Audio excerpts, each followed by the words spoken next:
as long as they look like this. Come in under budget.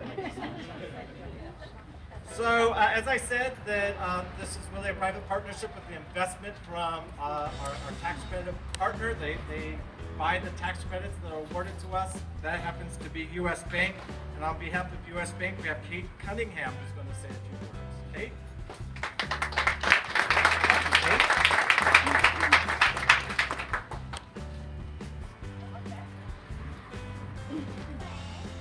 Good morning, everyone. I'm Kate Cunningham from U.S. Bank Community Development Corporation. I have to say, there's nothing like a really hot day like today that makes you appreciative of the shade.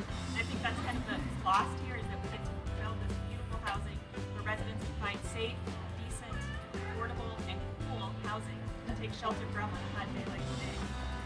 U.S. Bank was proud to partner with the Fresno Housing Authority and provide an $7 million construction loan and $8 million equity investment in the low-income housing tax credits. I wanted to say congratulations to all of the partners here. I know it takes a village, so everyone from the architects to the general contractors to the property managers and everyone else. It really takes an effort to put out, hundreds of people behind the scenes to make a deal like this come together. And we're truly appreciative of everyone's efforts. U.S. Bank is very proud to be reinvesting in our community and helping to make Fresno better. So thank you very much and congratulations, everyone.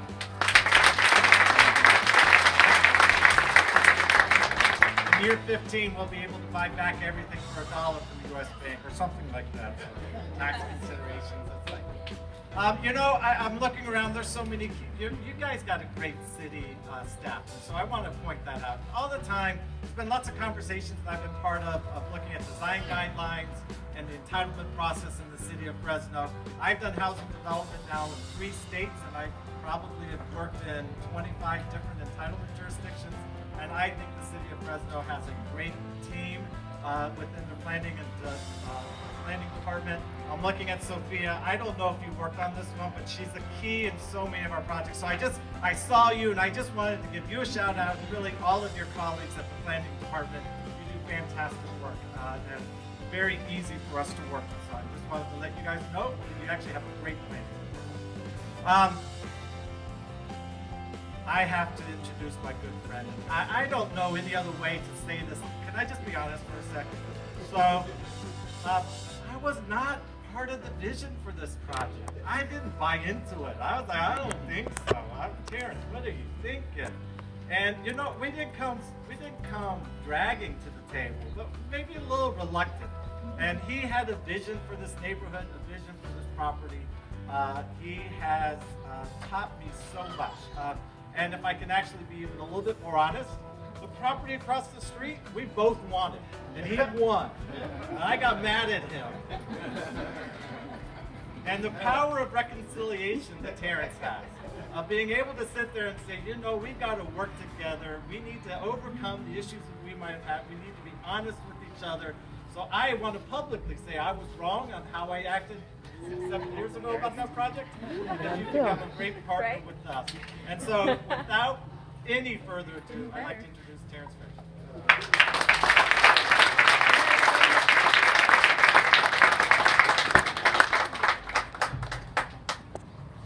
Man, he almost made me cry. Anyway, first of all, I just want to thank God, because I don't think I would be here and you would be here if it wasn't for him. So let's give it up for one round of applause for God. These are my daughters, and I wanted them to come up today. Normally, you guys watch my Facebook, you're always seeing me talking about my sons, but they're gone now. So now it's just me and these 3. So y'all gonna hold them accountable because they don't listen to me. So anyway, so I just want them to be a part of this. I know all of our time on earth is not, we're not gonna be here very long. So we gotta enjoy these moments, and we gotta bring our kids out so they can enjoy these moments. And so when I do stop doing what I'm doing, I want them to be able to carry the torch to the next level and understand why it's so important for affordable housing. It was very important for me to do this project because I understand if we could keep nice quality housing cheap, that is how we keep our economy going. Why do I say that? Because growing up from Oakland, I remember my mom had 2 paychecks, okay? It was the 1st and the 15th. On the 31st, we was broke. But she took that money and she let it all, you know, she found a way to make it last to the 31st. But she was constantly taking her check and spending it in the economy, putting it back, putting it back, putting it back. When it first came, we got another check and it lasted to the 14th. And she kept putting it back, putting it back, putting it back. So the people that don't have to spend so much money on their housing, they're able to put their money back in the economy. You see a lot of rich folks, they take their money, they push it offshores, they put it in their bank, or they take it somewhere else, buying fancy things. So it's very important that we start looking out for the people of this neighborhood, the underserved, the underprivileged. So that's very important. Before I go there, I would like to say some thank yous to TFS staff. If you're here, please stand. Give it up to them. Chris Boxer, April Hop, Katie Berry, Kimberly Ortiz, Angela Felix. I thank you because I know I'm hella crazy all the time, and you guys keep me from not being so crazy. So call Katie, she'll take care of it. Anyway, I would like to take thank the Tower District Design Review.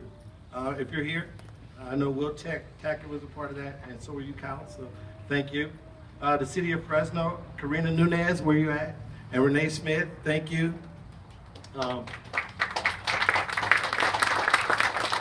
Housing Authority, boy, y'all taught me a lot.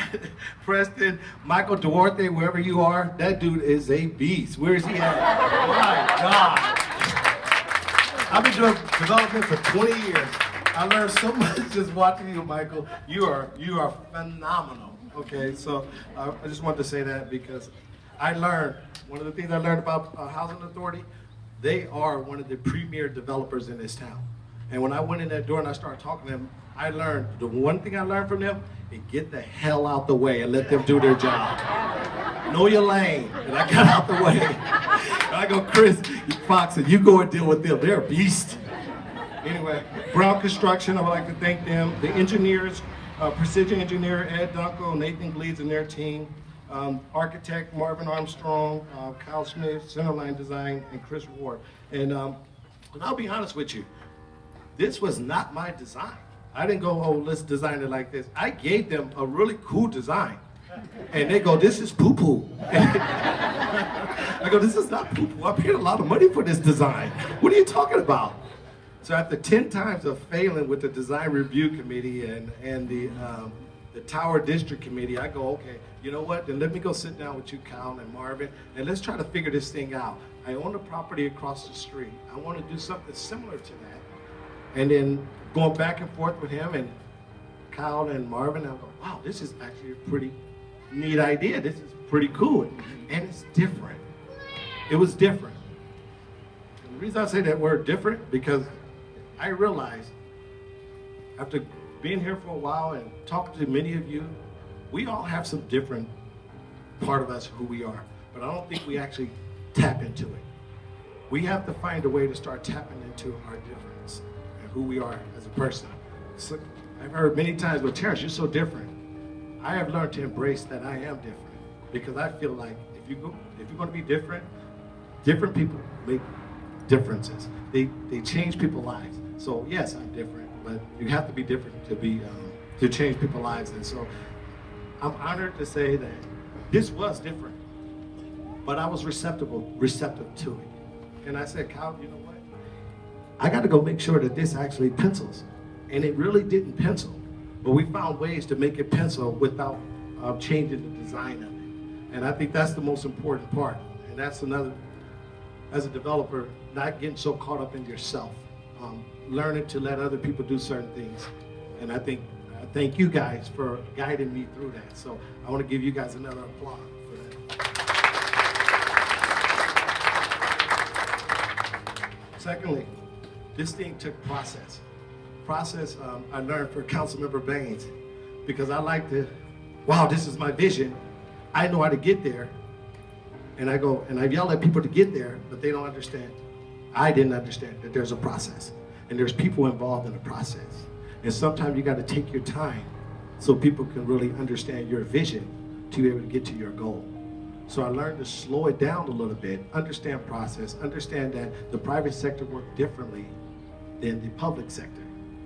So I've been doing both, and I've been learning process. And I thank you, Oliver, for teaching me about process, because it helped me not only in the development world, but it helped me to be a better father to my kids. So I thank you, and I applaud you for that, Councilmember Banks. So lastly, I want to say, when I bought the property, I told you, Preston, when we was over there, I go, eventually, we will be partners.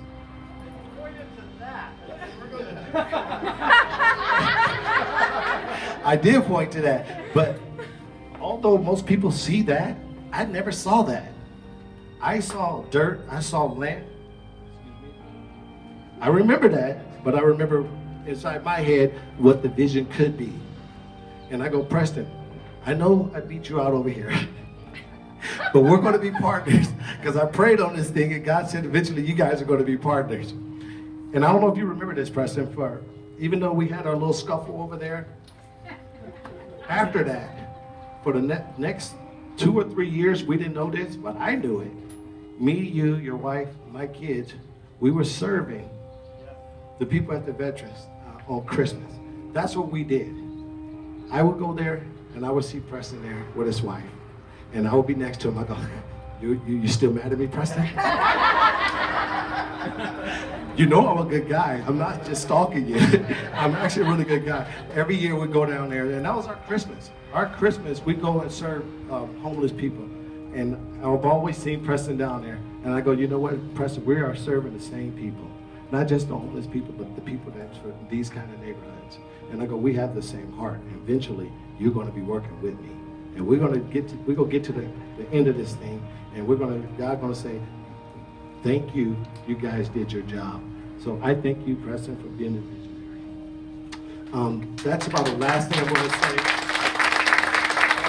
If you guys want to say thank you or something like that, but that's it. I'm done.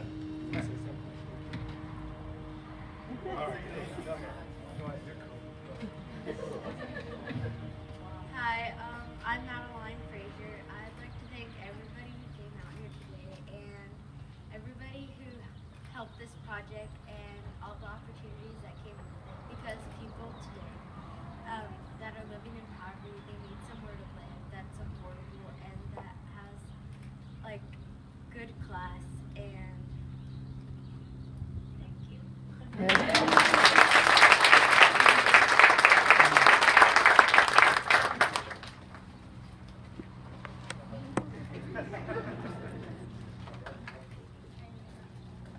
All right, so Terrence said it, which is we don't do this for us. We do it for the families and the people who live here and in this community. And we have a couple of tenants who are here. People are going to be moving in tomorrow. So Ann, where'd you go?